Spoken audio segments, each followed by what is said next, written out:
I'm Remco Spithoven. My talk will be about risk communication in cybercrime.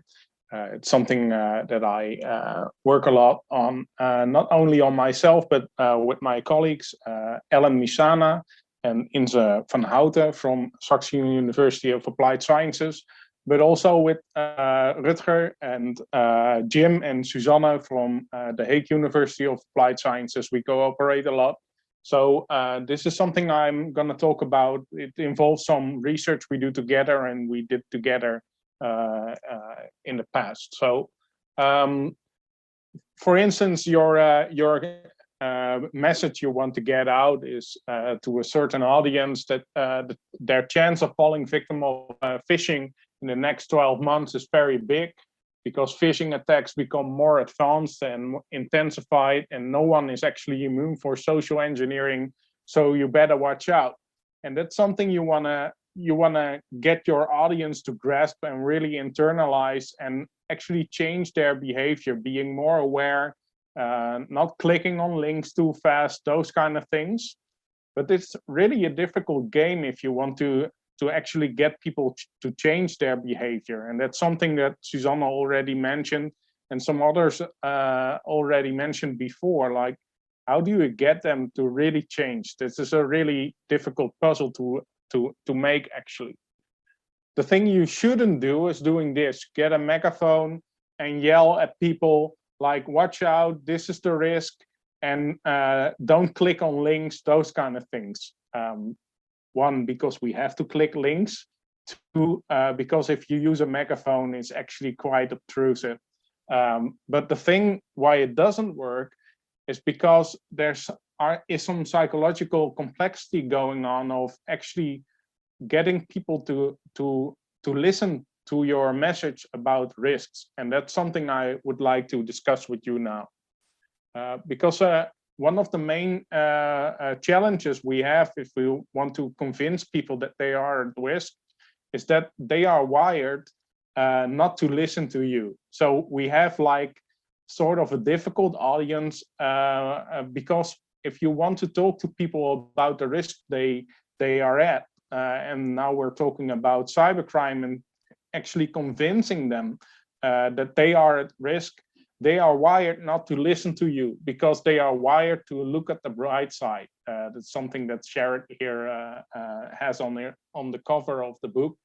And it's all about the optimism bias. It's one of the main challenges we have if we would like to inform our public about the risks they are at. And it's something that actually has a lot of names for the same issue. Actually, like optimism bias, optimistic bias, defensive denial. You see all the synonyms listed here, and probably there are more. And this is something I've seen before in research I did. This is my PhD thesis on the fear of crime, actually offline. And we see that there are over 1,000 studies for the diverse array of undesirable events, sort of risks or other dangers that people self-exclude from if you take a look at their risk perception. So what you see is that people are actually motivated not to listen to messages about risks. They self-exclude a lot, but they cannot actually neglect the fact that the risk is out there. So what do people do? And it's something I can show you from the data from research we have here. This is a research I did for the municipality of Amersfoort. It's one of the medium-sized cities in the Netherlands. And we have here like a part of the general population, more than 3,000 respondents. We've asked about how they perceive their chances of becoming a victim of cybercrime in general, phishing, hacking, ransomware, and online fraud. And what you see is that if they compare themselves, their risks of falling victim of crime and cybercrime in this specific table, you see that they self-exclude.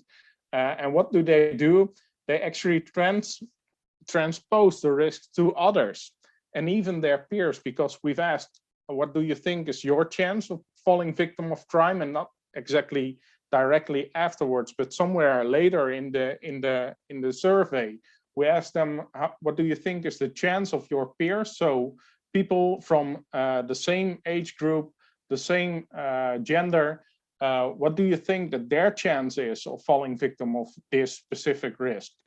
And what you see is that for themselves, they see rather a medium-sized risk.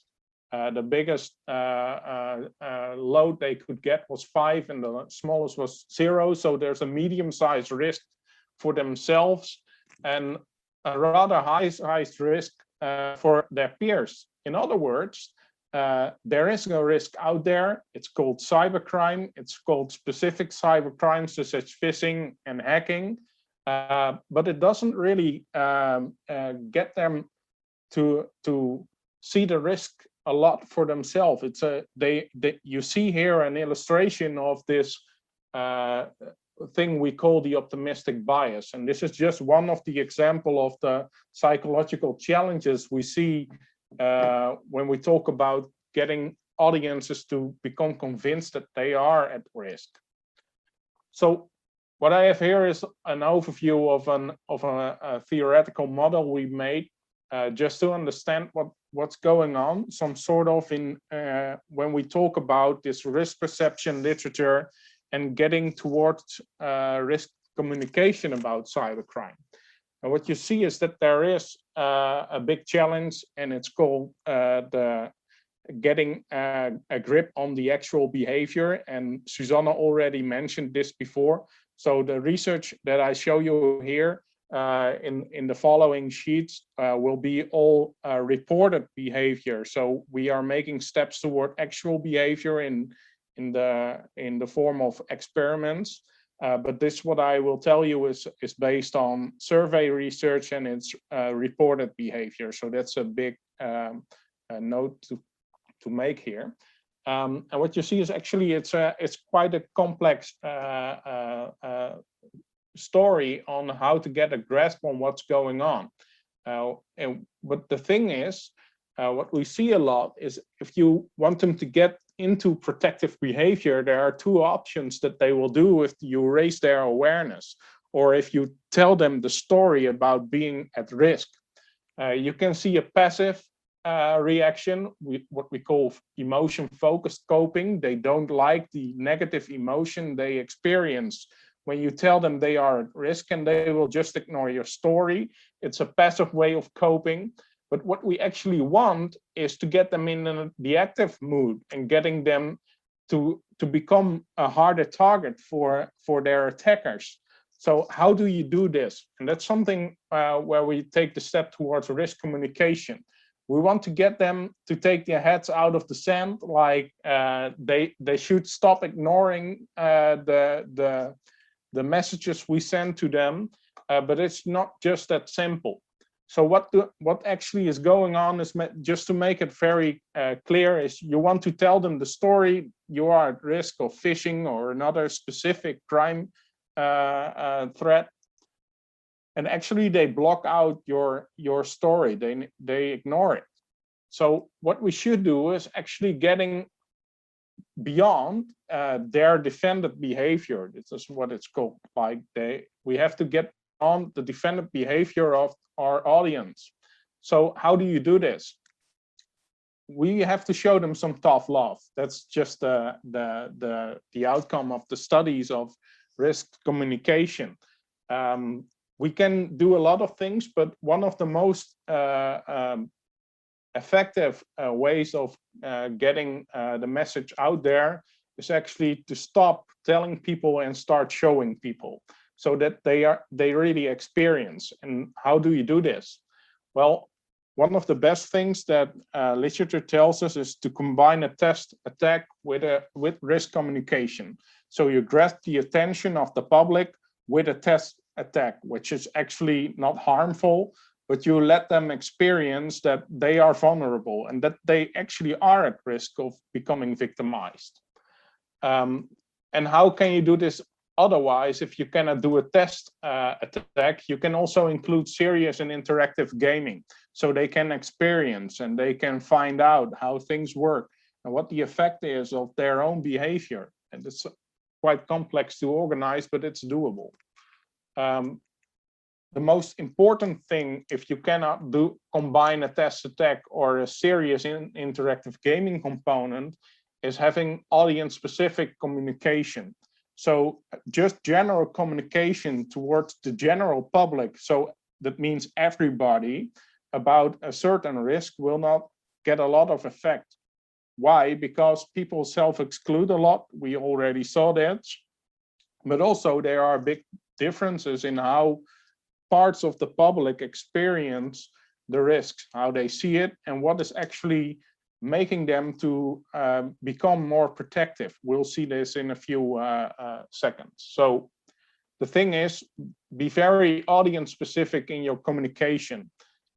You can also include storytelling for people to resonate with the victims, and having some emotional impact there can also help a lot.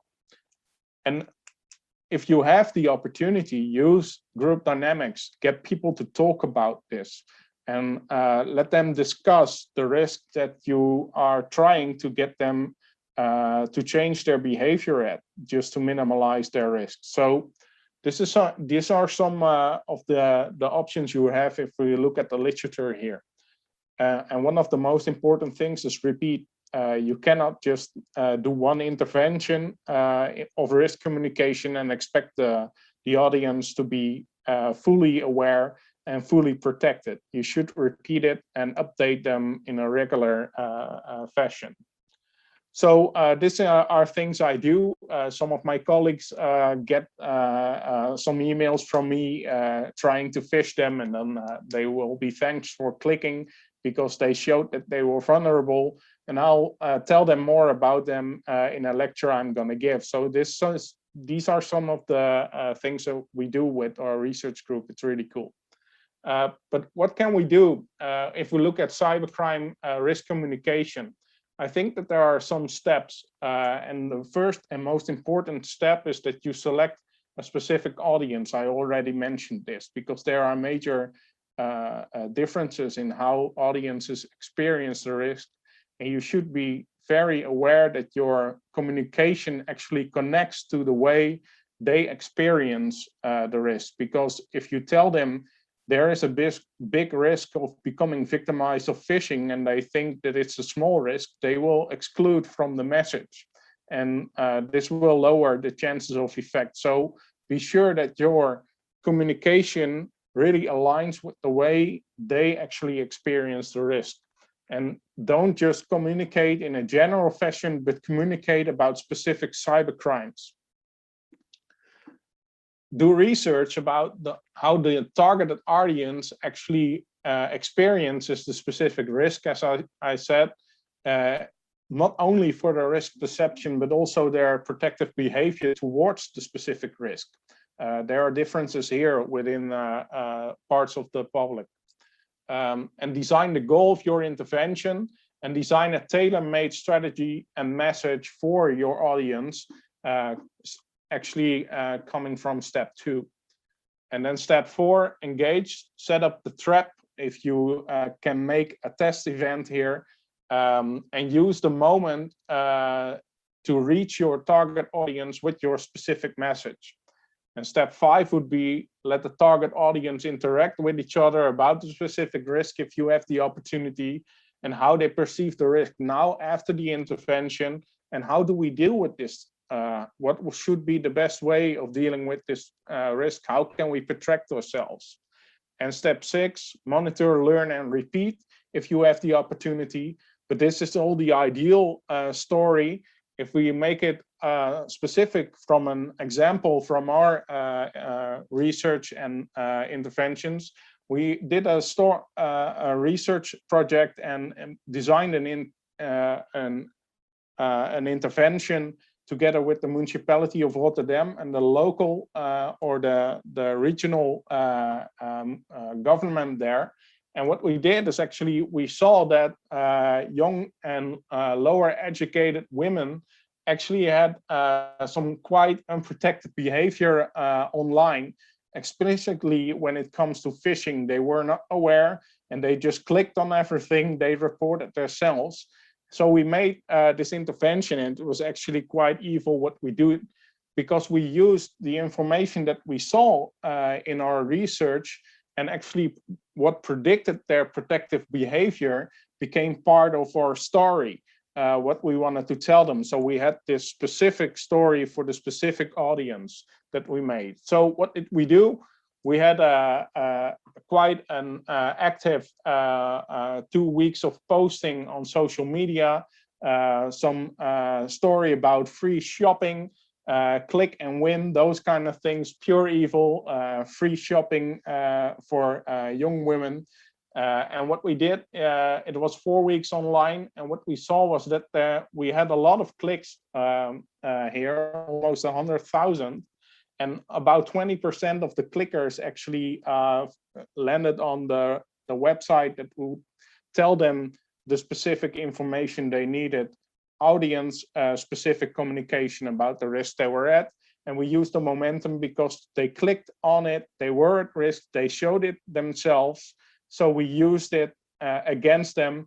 But this was actually tough love from us as researchers and the municipality of Rotterdam and partners. So this is an example of the research we did.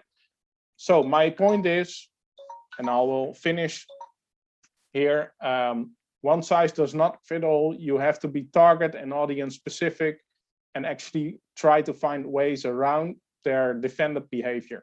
Thanks for listening. And if you want to reach out, you know how to find me.